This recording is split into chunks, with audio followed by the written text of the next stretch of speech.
स्वामी जी श्री रामचरण जी महाराज की अनुभव वाणी है। ग्रंथ प्रहलाद चरित्र चल रहा है। तो साध का लक्षण नारद जी ने बताया, महाराज ने बताया। और फिर जब साध के लक्षण सुने तो नारद जी ने उपदेश किया इंद्र को कि बहुत भांति की जो सेवा, तुम हो रक्षक हुए है देवा। हे देवता, आपको रक्षा का ओहदा है, इसलिए आप इन्हें बहुत भांति से सेवा करना। तब नमस्कार प्रदक्षिणा दीनी, जब ही इंद्र विनती कीनी। इस प्रकार से नमस्कार करके, प्रदक्षिणा करके इंद्र ने विनती की। सुरपति वाज में देवताओं के राजा इंद्र कह रहे हैं, छाड़िन देहु न ले जाऊं, भक्ति हेत राखो तुम ठाऊं। ऋषि स्थान रही जम माता, गर्भ सहित आवे जब ताता। ता नारद बहु दियो प्रमोदा, हित प्रहलाद मातु से बोधा। परिमाता को उर सुधि नाही, सुत श्रोता धार्यो मन माही। बहुत बात सीचत कुमलाई, पर ग्रह जन्म लाजियो आई। कून दई संजोग बनायो, मेरो पाप प्रकट हुए आयो। तब जब सुना नारद जी के मुख से कि इनके अंदर भक्त है, तो इंद्र ने कहा कि मैं छोड़ देता हूँ, मैं नहीं लेके जाता हूँ। जब आपने बता ही दिया तो मुझे अब कोई डर नहीं। तो भक्ति हित राखो तुम ठाओ। यदि इनके घट में भगत है, इनके भीतर गर्भ में भगत पल रहा है, तो आप इसे अपने यहाँ रखो, अपने आश्रम में रखो। तो ऋषि स्थान रही जब माता, कयाधु प्रहलाद जी की माता ऋषि के स्थान पर रही, और गर्भ सहित आवे जब ताता। इस प्रकार से गर्भ के सहित वहाँ रही। तो जब वो गर्भवती थी तब नारद जी ने बहुत सत्संग सुनाया उन्हें।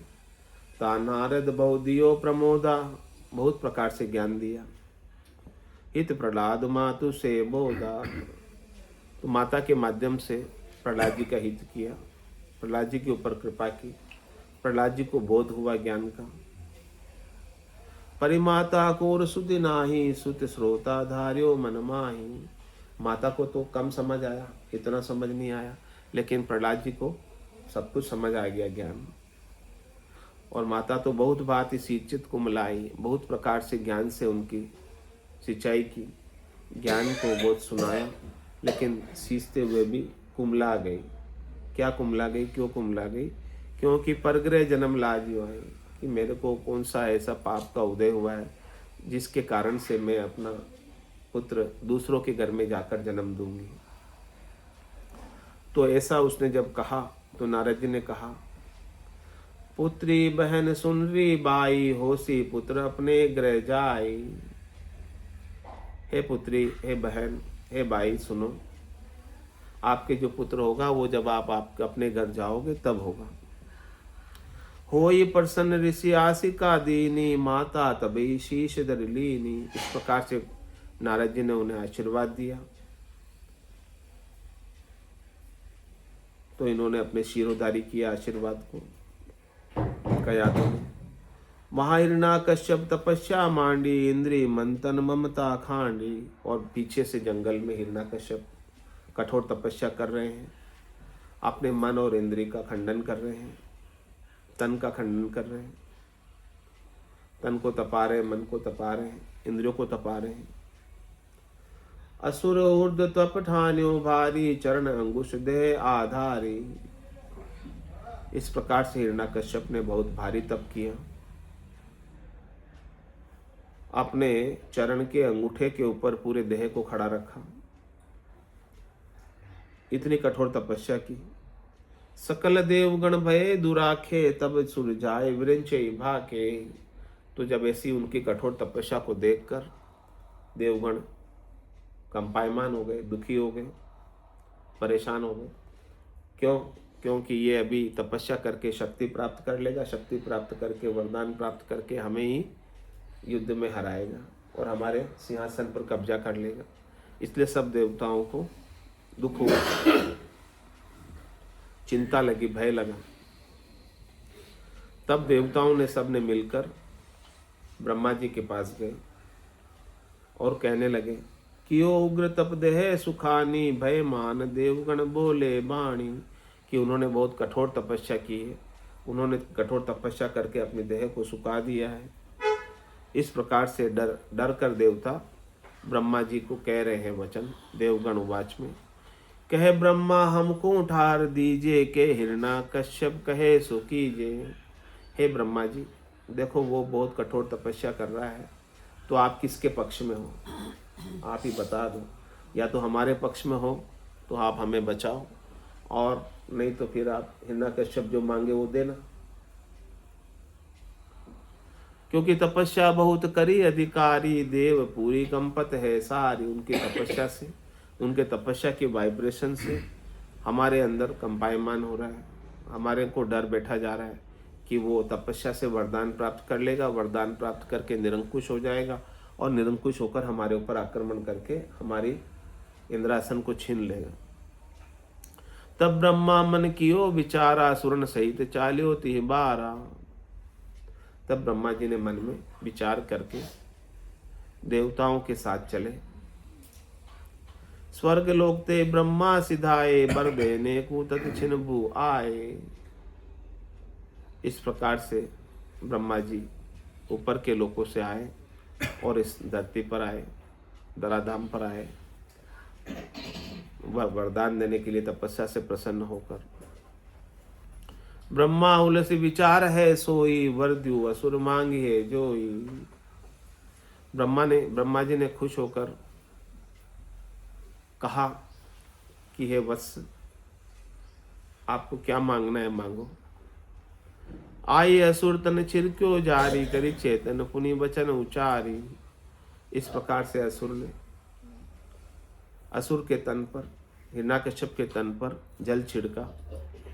जो वो तपस्या में था उसको तपस्या से बाहर निकाला, चेतन किया, और फिर कहा ब्रह्मा जी ने, उठ बच्छित क्यों तन को दाहे, मांगो बर जो मन में चाहे।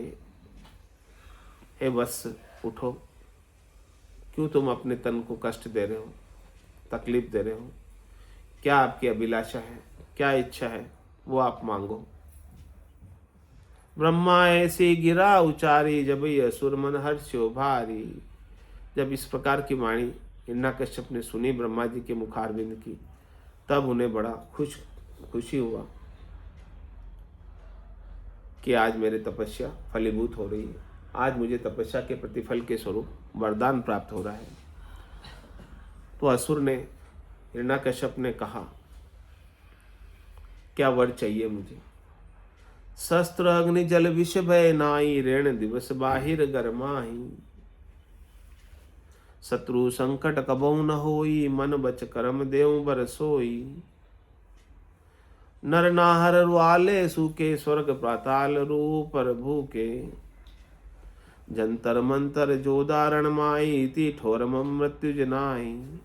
ब्रह्म सृष्टि में मरू न कबहू, हो ब्रह्मा कयो यू जब हूँ। बरले असुर हर्षो माई, सब में हरिगति जाने नाही। तो क्या कहा, क्या वरदान मांगा कि देखो, अग्नि से, शस्त्र से, जल से, विष से मुझे कोई डर नहीं होना चाहिए, ये सब चीजें मुझे मार ना सके, ऐसा वरदान दो। कह रहे रात में मरू नहीं, दिन में मरू नहीं, घर में मरू नहीं, बाहर मरू नहीं, ऐसा भी वरदान दो। और कोई शत्रु का संकट मुझे मिटा ना सके, कोई शत्रु मुझे जीत ना सके, ऐसा मुझे वरदान दो। कह रहे नर से मरू नहीं, नाहर से मरू नहीं, आले में मरू नहीं, सूखे में मरू नहीं, स्वर्ग पाताल और भूमि के ऊपर मरू नहीं। कह रहे जंतर मंतर कोई मेरे ऊपर काम ना करे, जितने योद्धा है रण के बीच वो भी मुझे जीत ना सके। इतनी ठोर में मृत्यु जनाई, इतनी जगह मेरी मृत्यु नहीं होनी चाहिए। कह रहे ब्रह्म सृष्टि में मरू न कबहू, मैं इस ब्रह्म की बनाई हुई रचना के अंदर कभी मरना नहीं चाहता हूं, ऐसा मुझे वरदान दो। तो ब्रह्मा जी ने कहा तथास्तु, देते हैं। हो ब्रह्मा कहो यूं जब हो, ऐसा ही हो कह दिया ब्रह्मा जी ने। तो ऐसा वरदान पाकर बरले असुर हर्षो माई, सब में हरिगति जाने ना आई। वरदान पाकर बड़ा खुश हो गया, अब फूले नहीं समा था।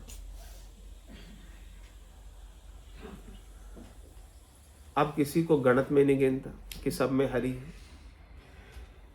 इतना निरंकुश हो गया वरदान प्राप्त करके।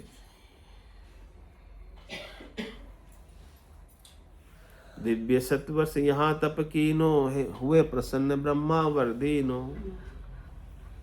इस प्रकार से 100 वर्षों तक उसने तपस्या की, तब जाकर ब्रह्मा जी ने प्रसन्न होकर ऐसा वरदान दिया। जब हिरण्याकश्यप अपने घर आयो, माता ऋषि ले तहां सिधाए। जब वो हिरण्याकश्यप वापस वरदान प्राप्त करके तपस्या करके घर आया, उससे पहले नारद जी कयादु को लेकर आ गए। गर्भ समो पूर्ण भयो आई, प्रहलाद जब जन्म्यो जाई। जब गर्भ का समय पूरा हो गया, तब भक्त प्रहलाद का हिरण्याकश्यप के घर जन्म हुआ। जन्म भयो दिव्य दुंदुबी बाजी, सुर नर सकल आरती साजी। ऐसे दुंदुबी बाजी ऑटोमेटिक बजने लगे जन्म के समय। सभी देवताओं ने, सभी नर नारियों ने ऐसी आरती की उनकी। सब संतन के मन आनंदु, अंतर जामी है गोविंदु। ऐसे भक्त प्रहलाद के जन्म पर सभी संतों के मन में आनंद हुआ, क्योंकि गोविंद परमात्मा राम जी अंतर्यामी हैं, सबके घट की भीतर की बात को जानने वाले हैं। 1 वर्ष 2 3 अरु 4 5 वर्ष के भक्ति संभारी।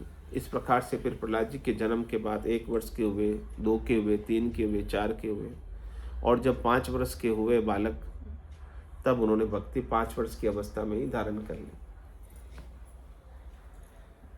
बोले 5 साल की अवस्था में कैसे धारण कर ली इतनी जल्दी भक्ति?